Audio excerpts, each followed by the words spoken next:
Good afternoon. Everything comes to an end. You may have seen that for the first time there is a title. And that was published earlier. And it's a bit provocative, isn't it? Well, that was the intention.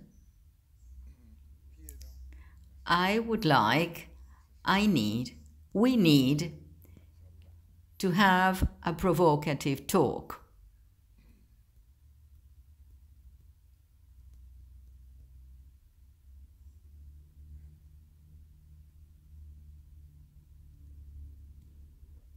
Very well. Everything works well unless I start touching these buttons.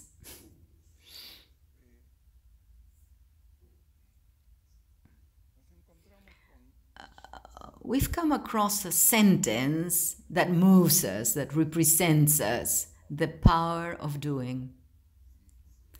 And that has been the motto of this event, and perhaps it could even be the motto of our company.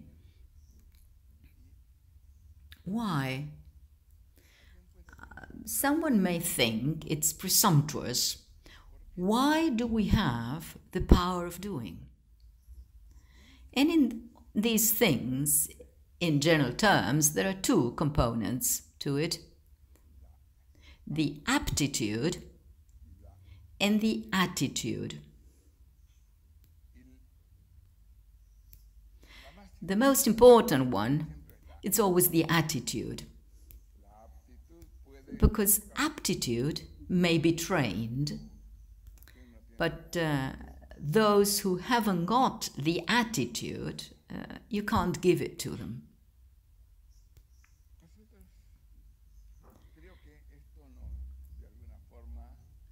This is somehow representing us. It's not describing us, but it's a feature of us.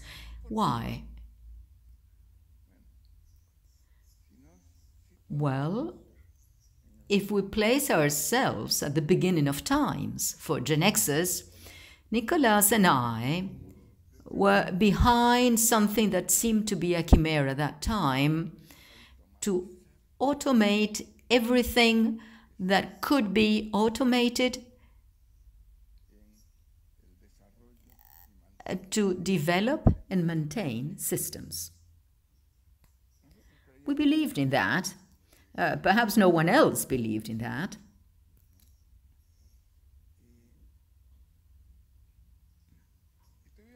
And we had lots of difficulties. In general, when you're going to do something new, you're going to come across many difficulties. But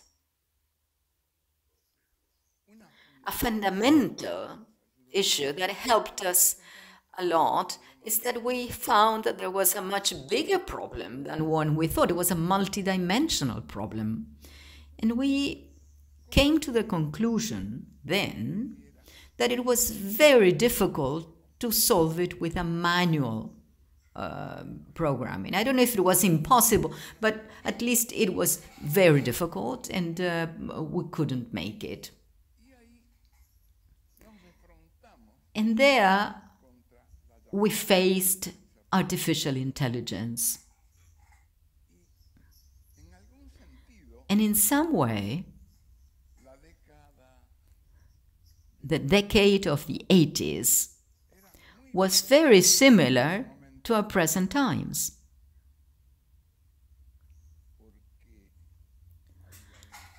Because there was a strong euphoria about the possibilities of artificial intelligence, which was most likely overvalued, and the facts have shown that it was overvalued. And it seemed to be the panacea then. It seemed to be the solution to all evils. And we said, well, this could be the solution to solve such a big problem. Because to solve a problem with a program, you have to transform the problem, which is an enormous group of rules, into an algorithm, and then you write the algorithm as a program. And that's very difficult. And it's full of mistakes and errors. And we thought that it was a big solution for us, a great opportunity if we thought about artificial intelligence. But of course, there is a minor detail to it, but it was quite important. We didn't know anything about artificial intelligence.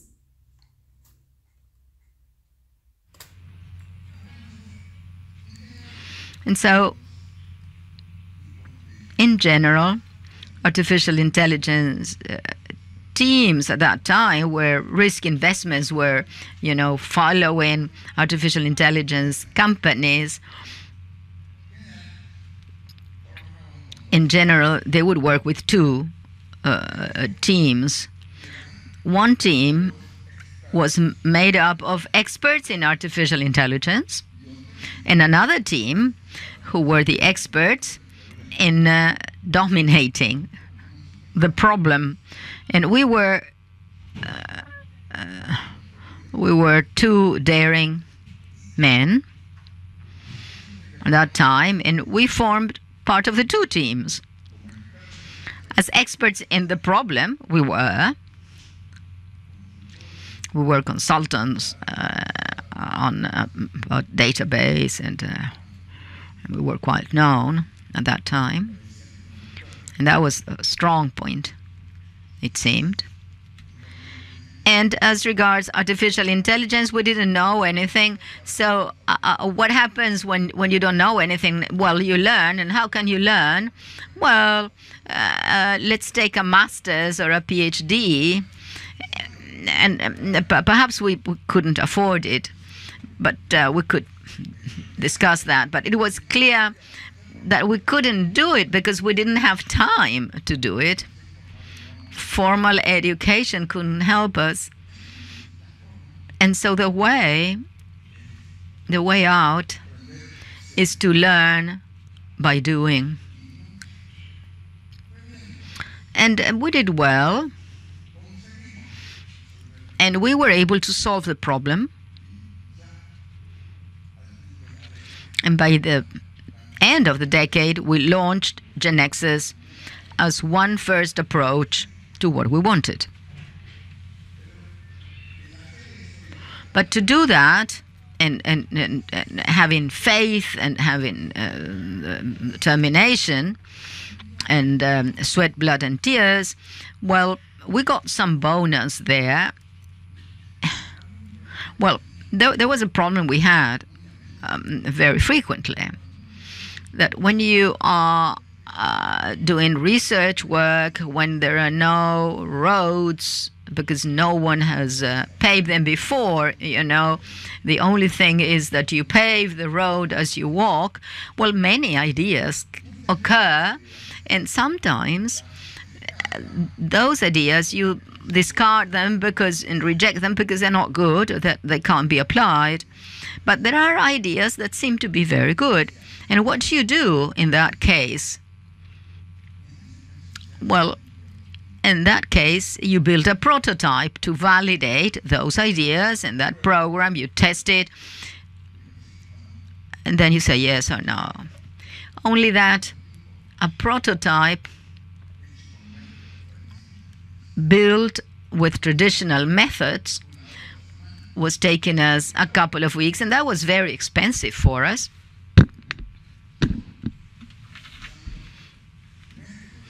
Using methods and tools of artificial intelligence, perhaps the same prototype could be built in 2 or 3 hours. And we would discard the same ideas, I suppose, but it was much cheaper. The other bonus that we got was even more important. We came to the conclusion very quickly that something wasn't working there where we thought we were strong our role as experts on the problem, which was our force.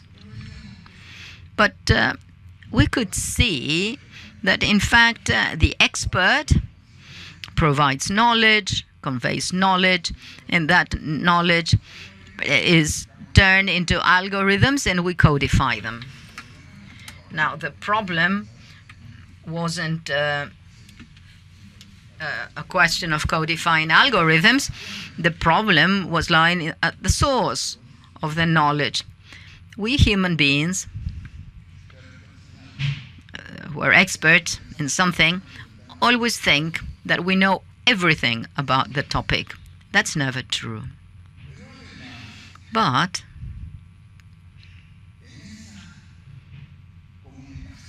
in that communication, there is always a strong subjectivity.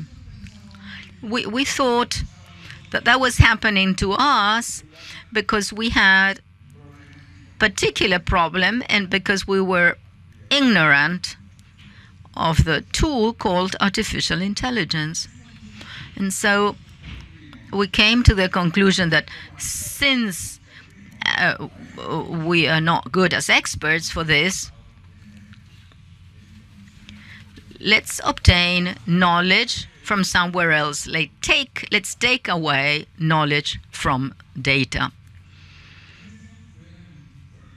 And that was a strong bonus that destiny or fate gave us, because by the decade's end, we were launching GeneXus. And at the end of that decade, at the same time, practically all artificial intelligence companies were going bankrupt. And then facts showed that the problem lied with the sources of knowledge. And artificial intelligence went back to being successful, particularly as from 2010, when it was possible, on the basis of data, to obtain the knowledge it requires. El destino nos ayudó. That is to say, destiny helped us and gave you as an advantage of 20 years, thanks to that difficulty. But let's go back. The power of doing is very important, but not as a motto. The power for doing has to be based on learning by doing. And this is a general truth. It's the basis of any research nowadays. And it will be the basis for the new education systems that will impose throughout the world when we are convinced that teaching is something that we started doing 500 years ago, but it does not have a future unless we change the focus from teaching to learning and from the teacher to the student. And this applies to everyone.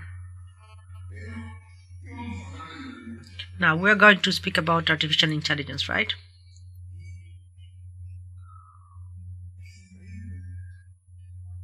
And it's amazing, but everybody speaks about artificial intelligence and everybody has an opinion. But I would say that there is only one thing that has more experts than artificial intelligence in the world, and it's football. Because everybody in this planet believes that they understand the problem and they have an opinion. And let's go further.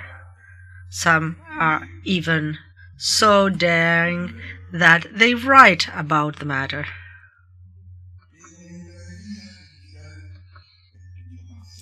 However, artificial intelligence is much more serious than football, and for good and for bad, it will have very serious repercussions in the world.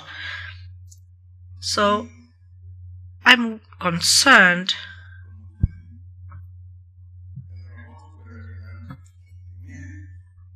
about those who say that robots may have feelings, or the ethical problems.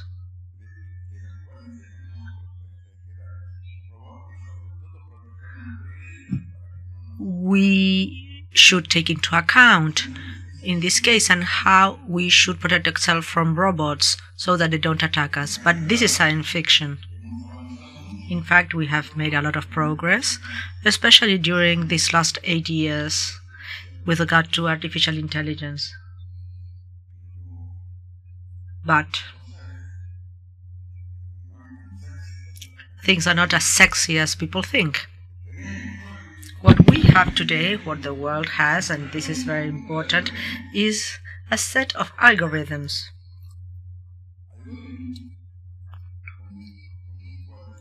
Algorithms with which we are able to obtain new knowledge, to operate with this knowledge, and to obtain results that otherwise we would be unable to obtain. All this based on these algorithms and on an amazing increase in computing power. So how are we doing in this regard?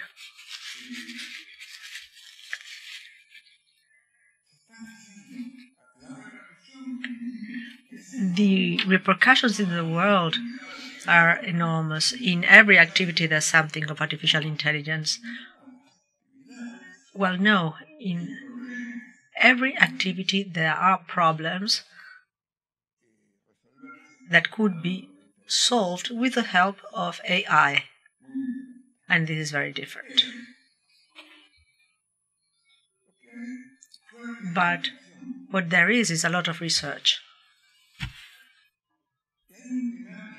And there is a first level, the high level, which would be discovery.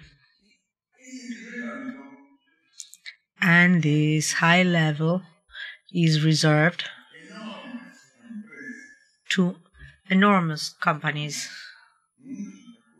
that have significant resources and big research teams, and also have the time that and the money they can dedicate to this research.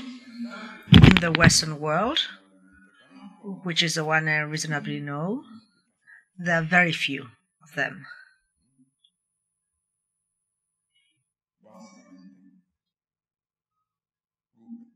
So it's mostly Google, IBM, Microsoft, SAP, and there may be one or two more. Why not Amazon?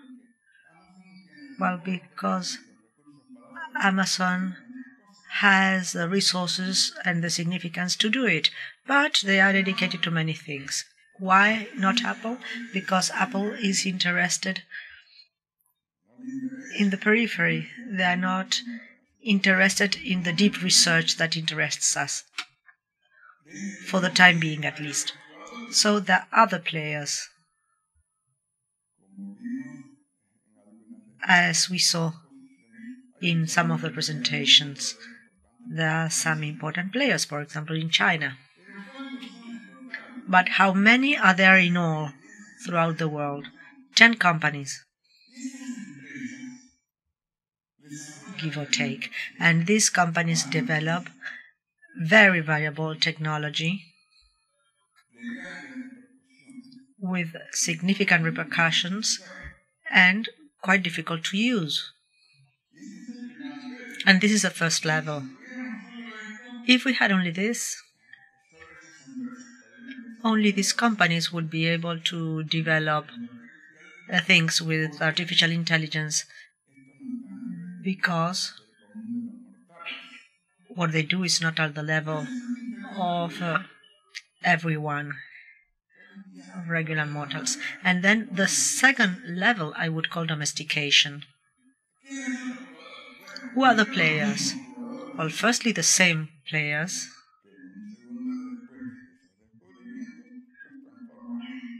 which after the discovery are transformed in APIs or products,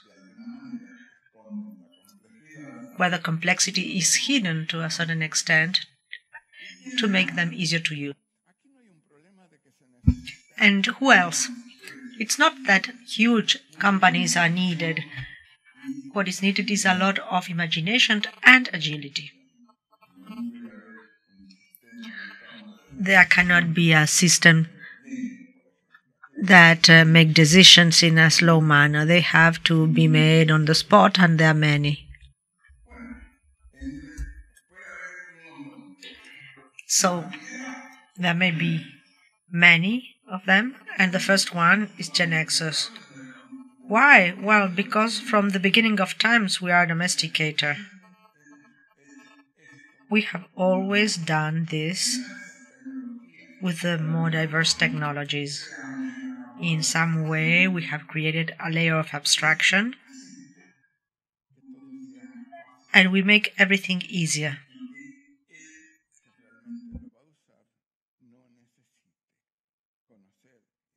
And those who actually are going to use things don't need to get into a lot of complexities.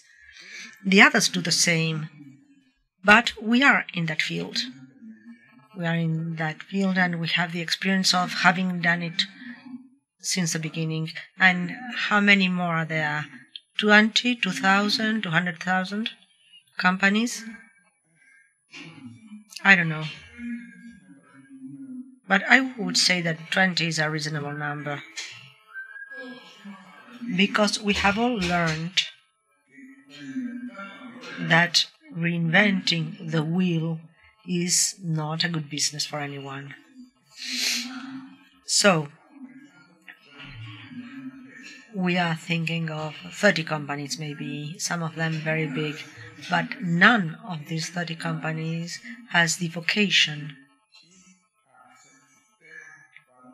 of making systems for the end users. We all have the vocation of making products so that third parties solve the problems. So we have an enormous technology, but we are far from real problems. And there is, or there should be at least, another level. The level of solving real problems of real companies.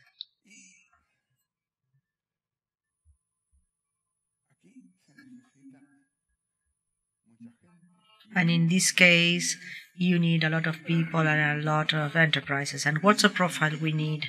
We need specialists in artificial intelligence? No.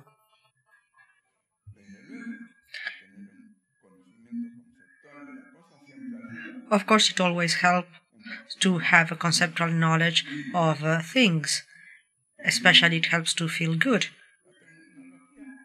But technology and their use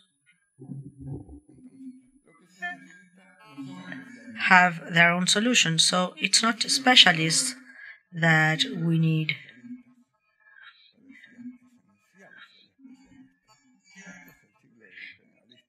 In the century of specialists, it seemed essential to be a specialist. But this is the century of generalists. So we need people who go to the end user, who understand their business or his business, who finds the difficulties and the opportunities and who is capable of describing these difficulties and opportunities with reasonable objectivity.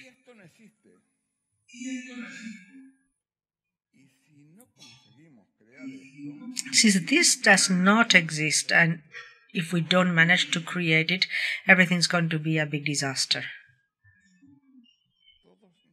We are all partners here. We are competitors.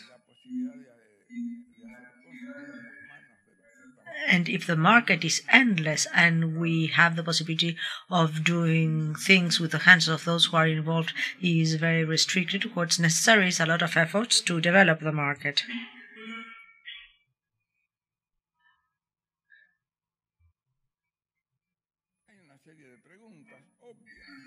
In particular, there are some obvious questions. What, why, how, where, when, who.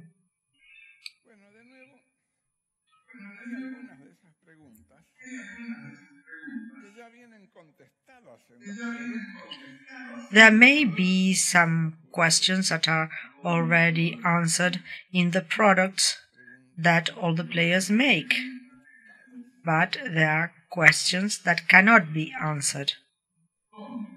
Where?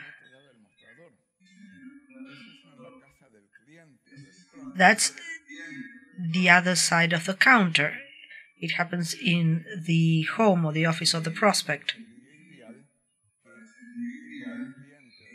In principle, it would seem ideal that the prospect has the right professional, but it's not easy. Are there other resources? Yes.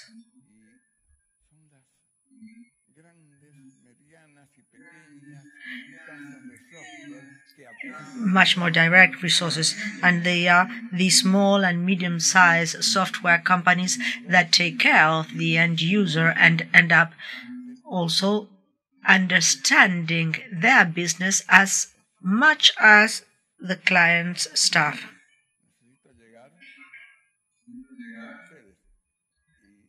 In your case, well, I need to get to you, and I need to get to the GeneXus community. But each one of these players needs to get to their ecosystem. And when? That's another question. The when points out to big differences. The when for the client and the when for me. I say next year I'm going to have XX thing, and I'm in awe about what I'm going to have. That's my when, the next version. But the client's when is now and here. For the client, next year does not exist. Secondly, he's not to be thrilled by the elegance of my solutions. I'm not going to be assessed on that basis. He's going to assess me based on the results his business obtains. And the what? The what is what we have to look for. Let's look at GeneXus for a moment, because everything I've said is valid for GeneXus and is valid for others. We have a strong community. When Nicolas and I started this trip 34 years ago,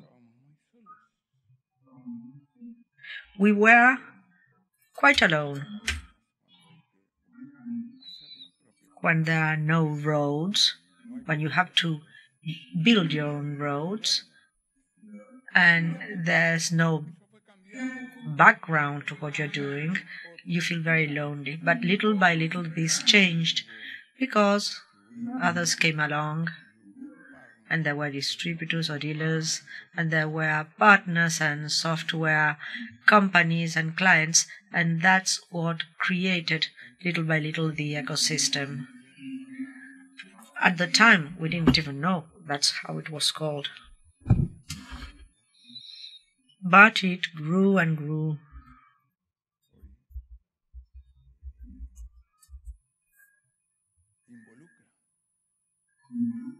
And today it involves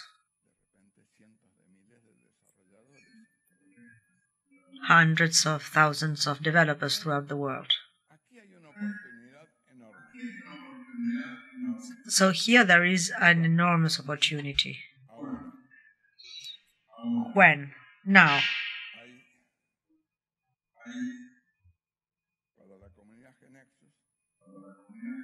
For the GeneXus community, there is an opportunity, a window of 2 years, I would say, during which we have things to do. And for this purpose, we need, on the one hand,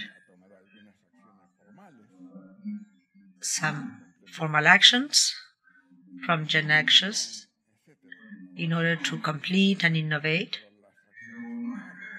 But do not wait for formal actions. Each one should think of his own part.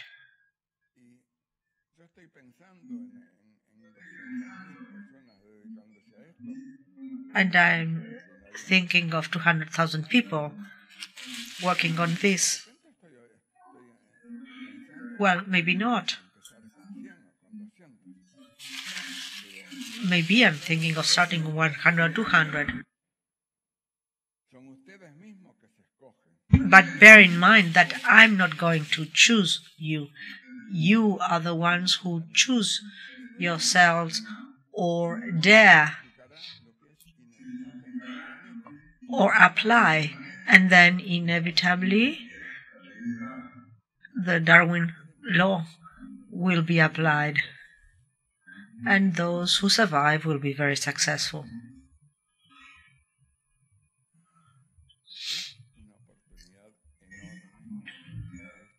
So it's an enormous opportunity for you and for us, for this whole community. A community that has almost 4,000 people who have been participating in this event right here, personally, and more than 20,000 participants. 20,000 was the figure for last year. Probably this year it's much more, who have been attending the event remotely. So there is an enormous power for doing, and let's do it.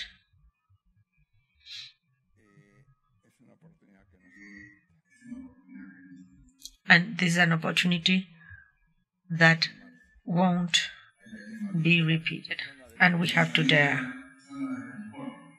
We have to get out of our comfort zone. We have to tie our shoes.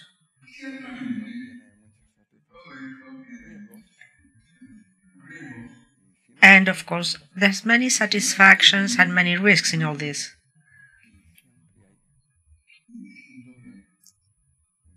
Without risks, nothing can be achieved.